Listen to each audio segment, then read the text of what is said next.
अब हम यहाँ पर प्रश्नावली 1.4 का प्रश्न तीसरा सॉल्व करेंगे।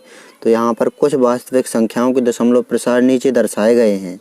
यहाँ पर 3 प्रश्न दिए गए हैं। प्रश्न 3 में प्रत्येक स्थिति के लिए निर्धारित कीजिए कि यह संख्या परिमेय संख्या है या नहीं। यदि परिमेय संख्या है तो P/Q के रूप की है, तो Q के अभाज्य गुणनखंडों के बारे में आप क्या कह सकते हैं। तो यहाँ पर पहला ही सॉल्व करेंगे हम यहाँ पर। तो यहाँ पर 43.1 से लेकर 9 तक ये संख्याएं लिखी हुई हैं। तो यहाँ पर ये दशमलव हम यहाँ पर ले आएंगे। तो यहाँ पर इस संख्या में हम जो ये 9 संख्याएं दी हुई हैं दशमलव के बाद, उतने ही 0 लगा करके 1 के साथ भाग दे देंगे। तो यहाँ पर 43.1 2 3 4 5 6 7 8 9 इस संख्या में हम देंगे भाग 1 के साथ 9 0 लगा करके। तो ये दशमलव यहाँ से यहाँ हट जाएगा। तो यहाँ पर ये दशमलव यहाँ पर आ जाएगा, यानी संख्या हो जाएगी 43 1 2 3 4 5 6 7 8 9 और बटे में ये संख्या 1 के साथ 9 0। तो इसको हम इस प्रकार लिख सकते हैं 10 के ऊपर 9 की घात। तो यहाँ पर ऊपर जो ये संख्या लिखी हुई है इसे हम ज्यों का त्यों उतार देंगे, बटे 10 को हम इस प्रकार लिख सकते हैं 2 गुणे 5 के ऊपर 9 की घात। इस प्रकार लिख सकते हैं। हम पिछले प्रश्नों में इस प्रकार करते भी आए हैं। तो यहाँ पर जो ये संख्या दी हुई है ये परिमेय संख्या है। यहाँ पर हमने P/Q के रूप में तो यहाँ पर दर्शा दिया। तो यहाँ पर लिख सकते हैं हम, अतः जो ये संख्या है 43.1 से लेकर 9 तक ये संख्या परिमेय संख्या है। अब यहाँ पर परिमेय संख्या तो P/Q के रूप में हम लिख सकते हैं, तो लिख दिया हमने ये बटे में। अब Q के अभाज्य गुणनखंडों के बारे में बताना है। तो यहाँ पर Q कहलाता है हर। तो यहाँ पर Q के अभाज्य गुणनखंड यहाँ पर देखेंगे 2 व 5 के रूप में है। तो यही हमें बताना था, Q के अभाज्य गुणनखंड 2 व 5 के रूप में है। 2 व 5 इस प्रकार होता है, फॉर्मूला होता है Q के अभाज्य गुणनखंड 2m × 5n के रूप में है। तो दशमलव प्रसार शांत है और परिमेय संख्या है, इस प्रकार। तो ये हमने पहला सॉल्व कर लिया। अब हम यहाँ पर दूसरा देखेंगे।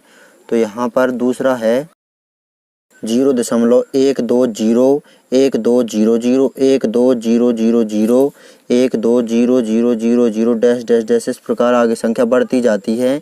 ये संख्या है अशांत और अनावृति। इसकी आवृत्ति रुक ही नहीं रही है, बढ़ता ही जा रहा है। तो ये दूसरा वाला है अशांत और अनावृति। तो जो अशांत और अनावृति होता है वो परिमेय संख्या नहीं होता है, अपरिमेय संख्या होता है। तो हम अपरिमेय संख्या को P/Q की फॉर्म में लिख नहीं सकते। तो ये है दूसरा, इसकी आवृत्ति रुक ही नहीं रही है। तो ये अशांत है और अनावृति है। अशांत होती है अपरिमेय संख्या, और अपरिमेय संख्या को हम P/Q के रूप में नहीं लिख सकते। तो ये दूसरा है। अब हम यहाँ पर तीसरा देखेंगे। तो यहाँ पर जो ये संख्या दी हुई है यह हमें बताना है यह परिमेय संख्या है या नहीं। यदि परिमेय संख्या है तो P/Q के रूप में लिखिए और Q के अभाज्य गुणनखंडों के बारे में कुछ बताइए। तो यहाँ पर देखेंगे हम, जो ये बार लगी हुई है इसका मतलब है दशमलव के बाद जो ये संख्याएं हैं 1 से 9 तक, इनकी बार बार आवृत्ति हो रही है। जो ये संख्या दी हुई है इसे हम मान लेते हैं, माना x बराबर 43 और जो बार लगा हुआ है तो इस संख्या की बार बार आवृत्ति हो रही है इस प्रकार 1 2 3 4 5 6 7 8 9 और यहाँ पर डैश डैश डैश इस प्रकार। यही संख्या बार बार आ रही है 1 से 9 तक, फिर यहाँ से शुरू होगी 1 से 9 तक, फिर 1 से 9 तक, फिर 1 से 9 तक इस प्रकार। तो यहाँ पर इसे दे देते हैं हम शर्त 1 नाम, इसे समीकरण 1 दे देते हैं नाम। अब हम यहाँ पर दोनों ओर दशमलव के बाद कितनी संख्याएं हैं, 9 संख्याओं तक है यहाँ पर ये संख्याएं दी हुई हैं। तो यहाँ पर अब हम 1 के साथ 9 0 इस संख्या का दोनों ओर गुणा कर देते हैं। तो इसका हम दोनों ओर गुणा कर देते हैं। तो यहाँ पर x में करेंगे तो इस प्रकार हो जाएगा कि ये संख्या और इनटू में x। तो यहाँ पर 1 और ये 9 जीरो और इनटू में x, इस प्रकार। और बराबर में ये यहाँ से दशमलव यहाँ पर आ जाएगा तो 43, 1 2 3 4 5 6 7 8 9 और दशमलव का चिन्ह लगा करके फिर से 1 2 3 4 5 6 7 8 9 और डैश डैश डैश। इसी संख्या की बार बार आवृत्ति हो रही तो ये दशमलव यहाँ पर आ गया और फिर से एक बार हमने ये आवृत्ति लिख दी 1 से 9 तक, यहाँ पर आ गया दशमलव। इसे हम समीकरण 2 दे देते हैं नाम। अब हम यहाँ पर समीकरण 2 में से समीकरण 1 को घटा देते हैं। तो यहाँ पर पहले हम ये समीकरण 2 लिख लेते हैं पूरा। ये हमने समीकरण 2 लिख लिया। अब इसी के नीचे हम समीकरण 1 लिख लेते हैं, x बराबर ये पूरा। तो दशमलव की सीध में दशमलव को लेंगे तो यहाँ पर ये 43 और दशमलव और फिर ये संख्या घटा देंगे अब हम। तो यहाँ पर 1 के साथ 9 जीरो है और इनटू में x, इसमें से x घट जाएगा तो यहाँ पर आ जाएगा 9 बार 9 और इनटू में x। ये इस प्रकार आ गया। यहाँ पर 9 जीरो हैं और इनटू में x है तो 9 9 आ गया, इनटू में x इस प्रकार आया। यदि हम 100 में से 1 घटा दें तो 99 आ जाती हैं। तो यहाँ पर 2 जीरो में से 1 घटाया तो 2 9 आ गए। तो यहाँ पर 9 जीरो में से 1 घटाया तो 9 बार 9 आ गए और इनटू में ये x आ गया। और बराबर दशमलव के बाद से ये वाली संख्या पूरी इस वाली संख्या को काट देगी। तो यहाँ पर 9 में से 3 घटाएंगे तो 6, 8 में से 4 घटाएंगे तो 4।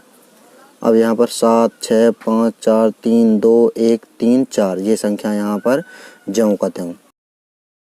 अब यहाँ पर देखेंगे हम तो यहाँ पर ये 9 9 बार इनटू में है x के, तो इनको हम बराबर को उस तरफ पक्षांतरित कर देंगे तो भाग में पहुँच जाएंगे। तो ये संख्या ये ज्यों का त्यों और बटे में आ जाएगा ये 9 बार 9।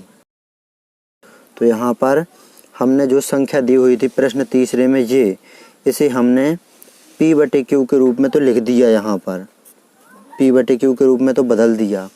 तो ये यहाँ पर परिमेय संख्या है।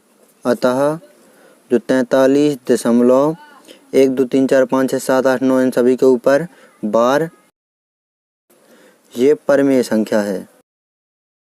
और परिमेय संख्या को हमने p बटे q के रूप में तो लिख दिया, लेकिन q के अभाज्य गुणनखंडों के बारे में बताना है। तो q के अभाज्य गुणनखंड 2 व 5 के रूप में नहीं हैं। यहाँ पर कहाँ है? यदि यहाँ पर इस प्रकार होता 1 के साथ ये जीरो होते यहाँ पर साथ में, तो उसको हम 2 व 5 के रूप में लिख सकते थे, लेकिन इसे हम 2 व 5 के रूप में लिख नहीं सकते हैं। तो यहाँ पर परिमेय संख्या का जो q है इसके अभाज्य गुणनखंड 2 व 5 के रूप में नहीं है। तो ये है हमारा प्रश्न तीसरे के तीसरे का आंसर। इस प्रकार आप कुछ प्रश्नों को अच्छी तरह से सॉल्व कर लेना है। परीक्षा की दृष्टि से महत्वपूर्ण प्रश्न है। यदि आप प्रश्नावली 1.1, 1.2, 1.3 और 1.4 के सभी प्रश्न क्रमशः सहित देखना चाहते हैं तो डिस्क्रिप्शन ज़रूर चेक करें।